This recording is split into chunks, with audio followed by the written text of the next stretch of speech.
Hello friends, કેમ છો? મજામાં? સહી ચોરાના જય જિનેન્દ્ર. હવે આપણે અત્યારે બનાવીશું કોલ્ડ બોર્મિટા. નાના બાળકોને તો અતિ પ્રિય ચોકલેટ અને બોર્મિટા.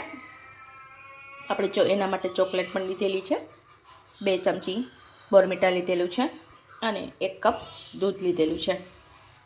આને ગરમ કરવાનું નથી, દૂધને આપણે કોલ્ડ બનાવી રહ્યા છીએ એટલે દૂધને ગરમ કરવાની જરૂર નથી અને શુગર પણ એની અંદર એડ કરવાની જરૂર નથી, કેમ કે બોર્મિટાનો ટેસ્ટ થોડોક મીઠો જ હોય છે, એટલે બહુ વધારે પડતું શુગર થશે, વધારે પડતું મીઠો ટેસ્ટ આવશે, એટલે એની અંદર શુગર નાખવાની જરૂર નથી. હવે આ 3 ઇન્ગ્રીડિયન્ટ્સ કેવી રીતે શું કરવું, બોર્મિટાને દૂધમાં નાખીને ગ્રાઇન્ડરની મદદથી ચર્ન કરી લેવું. પછી ગાર્નિશિંગ માટે મેં ચોકલેટી છે.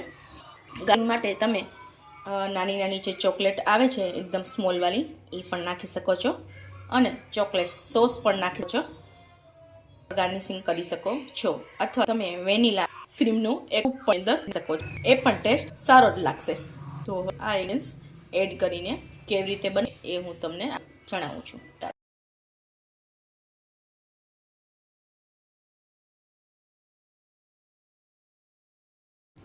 સો ફ્રેન્ડ્સ, મેં બોર્મિટા અને દૂધ બેઉ ઇન્ગ્રીડિયન્ટ્સ એડ કરીને વિધિન 2 to 5 મિનિટ્સ માટે ગ્રાઇન્ડરથી એને મિક્સ કરી દીધું છે.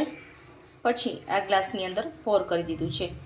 બોર્મિટા ઓલરેડી શુગર જ હોય છે, શુગરવાળું જ હોય છે, ટેસ્ટેડમાં થોડુંક સ્વીટ જ હોય છે, એટલે એની અંદર એક્સ્ટ્રા શુગર એડ કરવાની જરૂર નથી, તો વધારે પડતું એકદમ સ્વીટ લાગશે.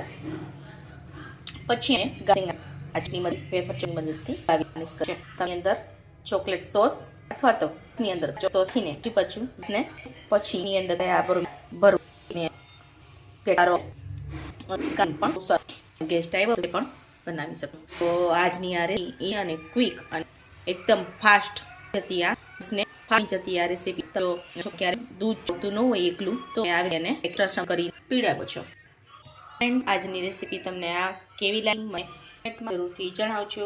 લાઈક અને સબસ્ક્રાઇબ સબસ્ક્રાઇબ છે તો મારી રેસીપી આ શકશો. Thank you friends.